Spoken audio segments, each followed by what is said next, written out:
안녕하세요। तो episode 2 start होता है। होंगी को युनवो जो है वो सारंगी को बोलता है, हक कर लेता है। तो होंगी कहती है, अगर तुम मेरे बिना नहीं रह सकते हो तो क्या तुम मेरे साथ मरना चाहते हो? तो युनवो एकदम से शॉक होके पूछते है, क्या? तो होंगी बोलती है कि तुमने ही कहा था ना कि तुम मेरे बिना नहीं जी सकते हो। तो युनवो कहता है, मैं बस क्यूरियस था। तो होंगी कहती है, तो मतलब हमें साथ में मरना चाहिए। पहले के टाइम में तो ये सब ऑफिशियली हुआ करता था। इसको सुनजांग कहते हैं। तुम्हारे पार्टनर के साथ तुमको भी दफन कर दिया जाता था और तुम मुझे मरने के बाद आफ्टर लाइफ में भी अच्छे से ट्रीट कर सकते हो। तो युनवो ऐसा हंसने लग जाता है अजीब अजीब तरीके से और कहता है, तुम हमेशा से अजीब जोक्स करने में माहिर हो, है ना? होंगी बोलती है, तुमको क्या लग रहा है मैं जोक कर रही हूँ? तो युनवो कहता है, तुम सही में सीरियस हो क्या? तो होंगी बोलती है, मैं बस ये कहना चाहती हूँ कि इतने ड्रामेटिक मत बनो।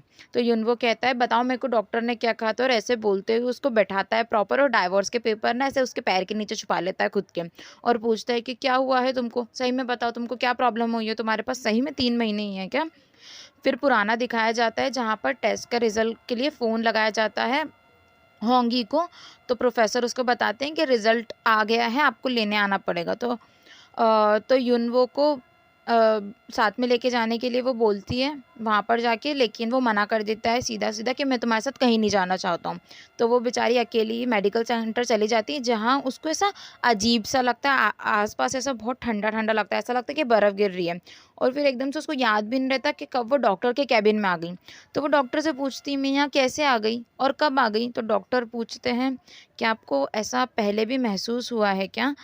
आपके साथ ऐसा भी पहले हुआ है क्या? तो वो बताती है कि हाँ, मुझे सिर दर्द होता रहता था और कुछ चीज़ें मैं भूल जाया करती थी और कभी-कभी मुझे याद भी नहीं रहता था कि कैसे टाइम गुज़र गया। मतलब अभी 10 मिनट हुए होते थे और एकदम से 30 मिनट ख़त्म हो जाते थे। इवन इस वज़ह से बहुत सारी इम्पोर्टेंट अपॉइंटमेंट भी छूट जाते हैं मेरे। तब दिखाया जाता है कि युन वो होंगी का इंतज़ार कर रहा था उस वक़्त, जब भी वो नहीं आई थी वो इसी वजह से नहीं आ पाई थी। उसको ध्यान ही नहीं रहा कि उसको वहाँ पर जाना है और जब वो बाद में उससे मिलने जाती है, तब युनवो ऑलरेडी वहाँ से जा चुका होता है। डॉक्टर पूछता है, आप पहले क्यों नहीं आए मुझसे कंसल्ट करने?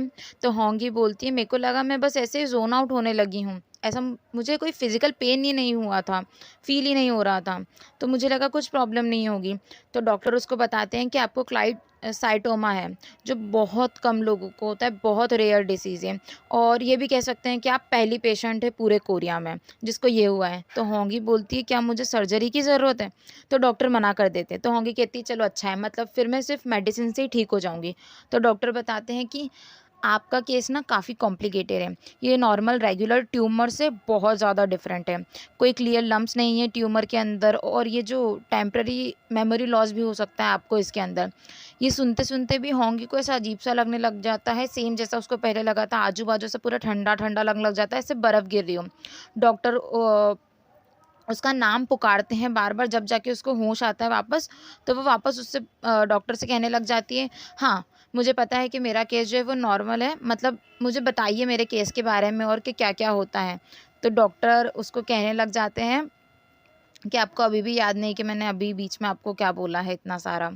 फिर डॉक्टर इसको बताते हैं कि देखो, इसका कोई भी इलाज नहीं है फ़िलहाल तो हमारे पास। सिर्फ़ आपको मेडिसिन दे सकते हैं आपके हेडेक और टेम्परेरी जो मेमोरी लॉस हो रहा है उसके लिए।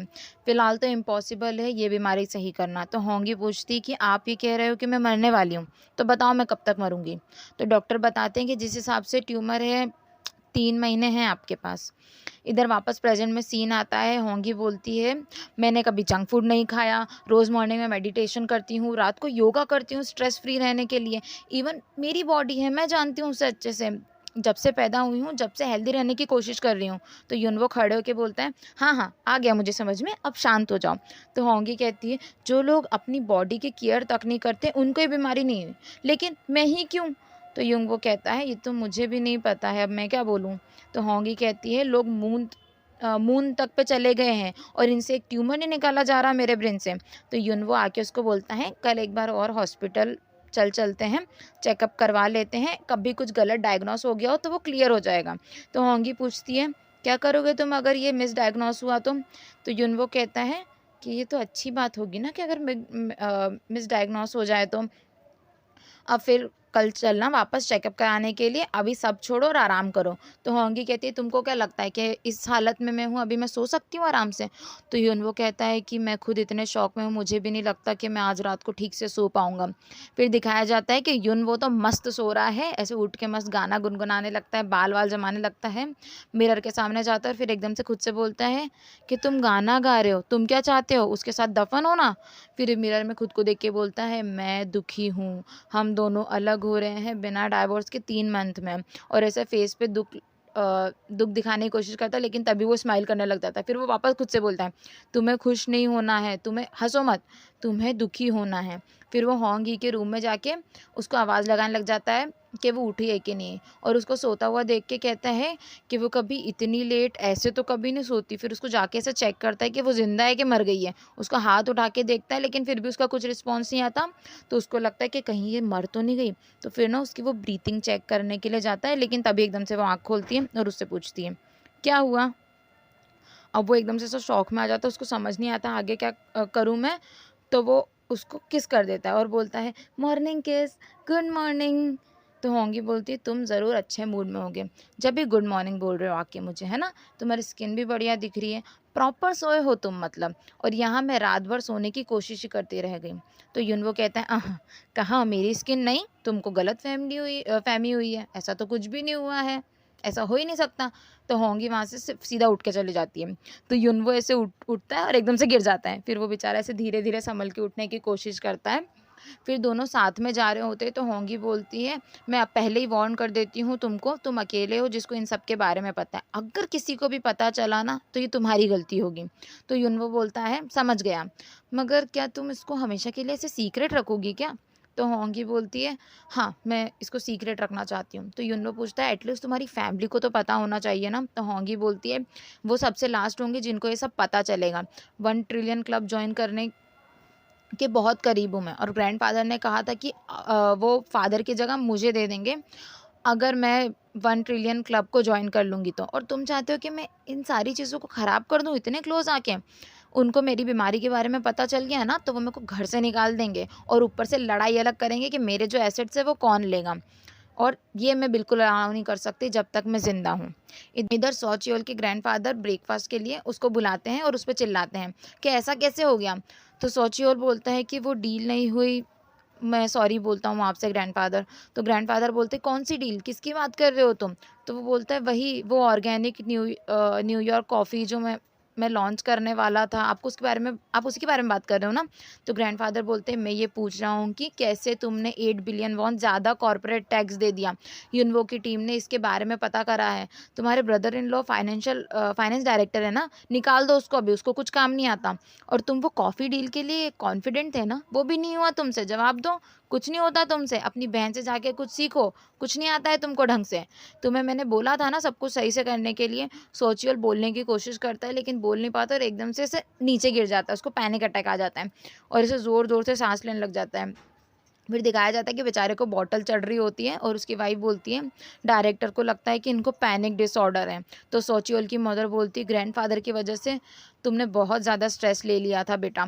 तो वो कहता है कि ये सब ग्रैंडफादर की वजह से नहीं, युनवो की गलती है, वो अपने काम में इतना अच्छा है कि सारी चीज़ें बिगाड़ देता है। उसकी वाइफ कहती है कि ये मेरे भाई की गलती है। तो सोचियल बोलता है नहीं नहीं ऐसा मत बोलो, तुम्हारे भाई ने तो बहुत मेहनत की थी और बेचारे से सिर्फ एक ही गलती तो हुई है, सिर्फ 8 बिलियन वॉन ही तो हुए हैं, इसमें ज़्यादा परेशान होने की ज़रूरत नहीं थी। तो मदर बोलती है 8 बिलियन वॉन के पीछे इतना ड्रामा कर रहे हैं, कहाँ है वो युनवो? इधर युनवो और होंगी फिर से चेकअप करवाने आते हैं लेकिन रिजल्ट जो है वो सेम आता है। तो युनवो पूछता है कि आप कह रहे हो इसके पास सिर्फ 3 मंथ बचे हैं? तो डॉक्टर कहता है हाँ मतलब कंफर्म नहीं कह सकते। तो युनवो कहता है ये कैसा जवाब हुआ, आप 30 साल से न्यूरोलॉजिस्ट हैं, आप कुछ ऐसे एग्जैक्ट परसेंटेज नंबर कुछ तो बताओ मुझे। तो होंगी बोलती है बहुत हुआ चलो यहाँ से। तो युनवो कहता है कि नहीं नहीं मेरे को तो आगे सुनना है, एग्जैक्ट नंबर चाहिए मुझे। तो होंगी बोलती है लेकिन मैं जा रही हूँ, मुझे अजीब सा लग रहा है, और वहाँ से उठ के चले जाती है। तो युनवो डॉक्टर से पूछता है कि डॉक्टर मुझे बताइए मेरी पूरी लाइफ टिकी हुई है इस पे, एग्जैक्ट नंबर बता दो मुझे प्लीज़।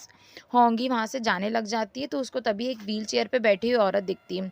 तो वो उसको देख के ना ऐसा उसको अजीब सा लगने लग जाता है, लेकिन वो वहाँ से चली जाती है और कहती है कि ये सब बकवास है, मैं अलग हूँ इन सबसे। इधर उसकी मदर आती है ऑफिस में और उससे पूछती है कि युनवो कहाँ है, उसका नंबर भी नहीं लग रहा है और ऑफिस में भी नहीं है, वो कहाँ है वो? तो होंगी पूछती है आप यहाँ क्यों आए हो? तो मदर उसको बोलती है कि अगर 100 चियोल से ज़्यादा बिलियन वॉन पे हो गए तो उसमें क्या दिक्कत है? युनवो को क्या ज़रूरत है इतने अच्छे से काम करने की, ग्रैंडफ़ादर को बताने की? ग्रैंडफ़ादर चिल्ला रहे थे उसको। तो होंगी बोलती है युनवो ने कुछ नहीं किया है, ग्रैंडफ़ादर को खुद को पता चल गया होगा। तो मदर बोलती है मेरे को पता है, इन सब के पीछे ना तुम खुद हो होंगी। तो होंगी बोलती है कि मेरे पास ना इन सब के लिए टाइम नहीं है, मैं किसी और सीरियस मैटर में फंसी हुई हूँ। वो बात सब चेंज कर देती है। तो मदर बोलती है सो चियोल को ना पैनिक अटैक आया हुआ था और इसे इमोशनल हो जाती है और इसे रोने लग जाती है। तो होंगी बोलती है हाँ हाँ हाँ, आप तो परेशान होगी ही ना। फिर लेकिन मम्मी, मैंने बोला था ना मैं ऑलरेडी खुद सीरियस मैटर में हूँ, आपको ये जानने का नहीं हुआ कि मैं किस सीरियस मैटर में फंसी हुई हूँ? तो मदर बोलती है चाहे सीरियस मैटर कितना भी बड़ा हो या छोटा हो, तुम सब तो हैंडल कर लेती हो, सब कुछ तो सॉल्व कर लेती हो। तो होंगी कहती है हाँ, मैं कर लूँगी आराम से केयर मेरे बिज़नेस की। आपको जाना चाहिए, ये मेरा ऑफ़िस है, जाइए यहाँ से। तो मदर बोलती है वैसे भी मैं यहाँ युनवो से मिलने आई थी।